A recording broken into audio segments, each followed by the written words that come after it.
Itu tadi. Misalnya Fir'aun itu orang pakai status yang diajarkan Allah ke kita. Fir'aun adalah wujida ba'da alam yakun. Fir'aun adalah makhluk yang sekarang ada, tapi dulu-dulunya tidak ada. Padahal sebelum ada Fir'aun sudah ada bumi, ada langit, ada matahari.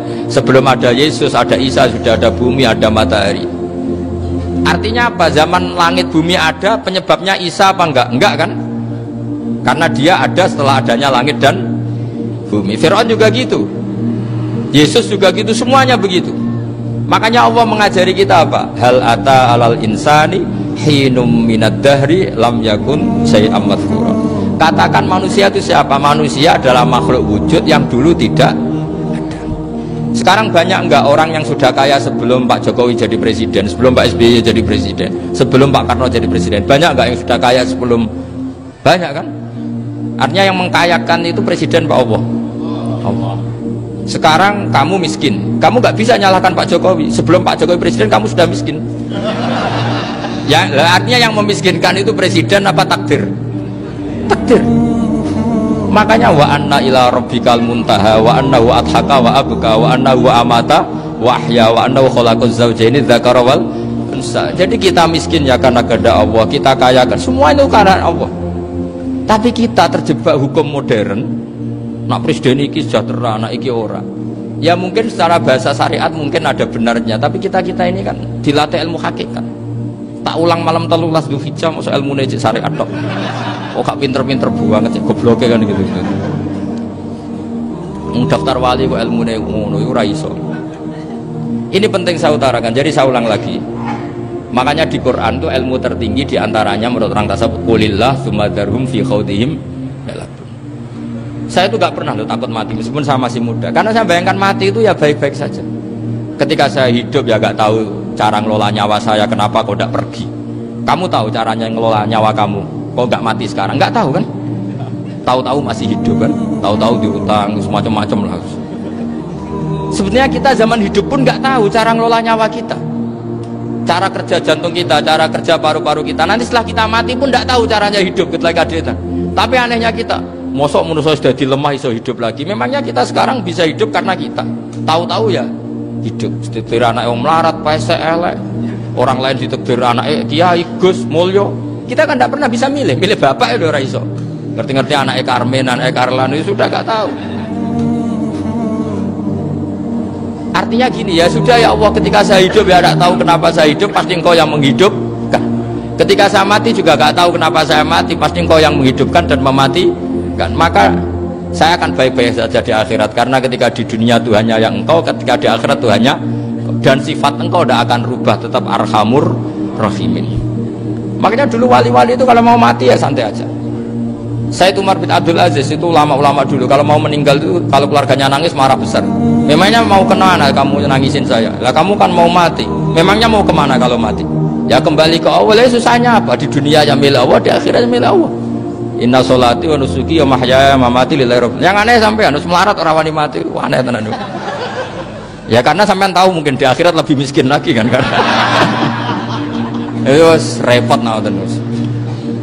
Coba kalau dari awal kita menstatuskan diri kita biadillah, inna sholati wa nusuki wa mahyaya wa mamati. Tapi kamu salah status. Mengatakan kehidupan adalah momen untuk mencari kesejahteraan. Kehidupan adalah momen untuk cari karir. Kamu mensifati kehidupan secara salah.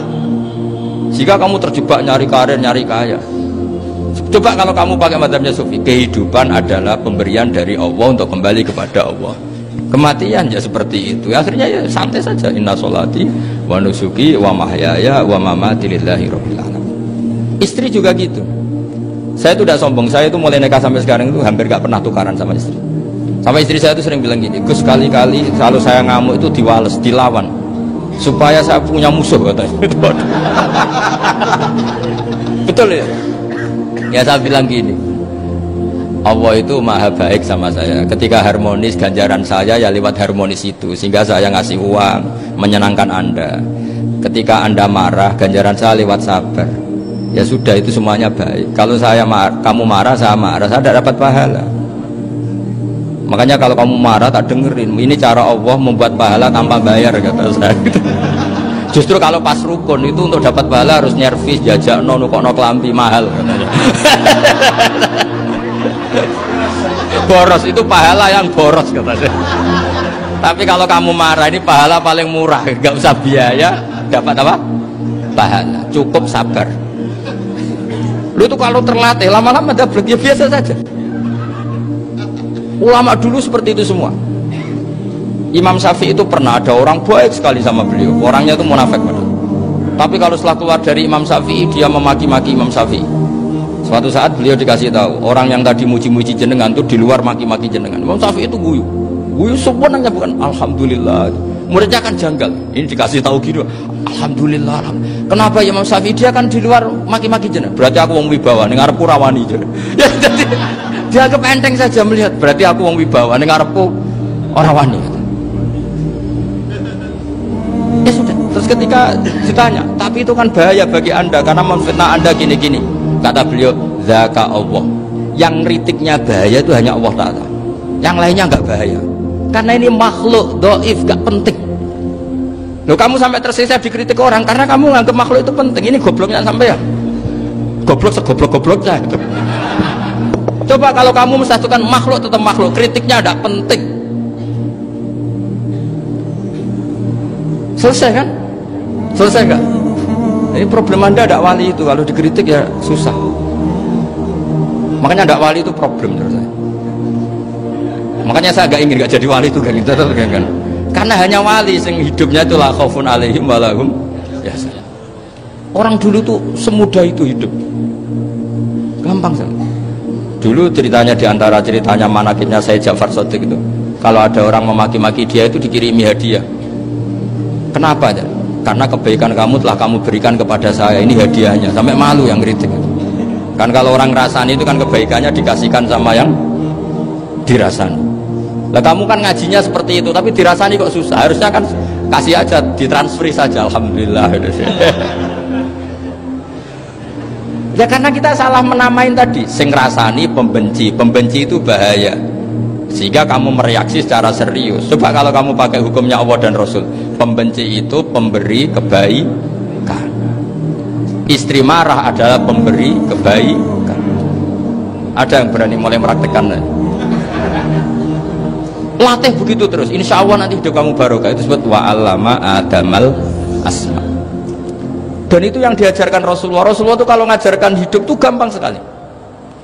Allahumma ja'alil hayata ziyadatan li fi kulli khairin wal mauta rohatan li min kulli syarri. Jadi kalau kita hidup anggap saja peluang untuk nambah kebaikan. Kalau kita mati anggap saja akhir dari semua potensi kejahatan kita. Anda sekarang mungkin tidak zina, tapi potensi zina. Anda sekarang tidak korupsi, potensi korupsi. Anda sekarang tidak selingkuh, tetap potensi selingkuh. Nah, Anda saja kalau mati berarti akhir dari segala potensi itu. Alhamdulillah.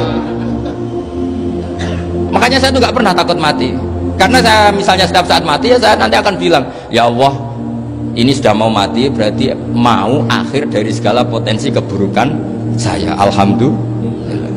Makanya itu ulama-ulama dulu kalau ada preman mati, saya guys tonggone ragil muni saya, walau preman kurang ajar, saya guys tonggone tetap ragil muni saya.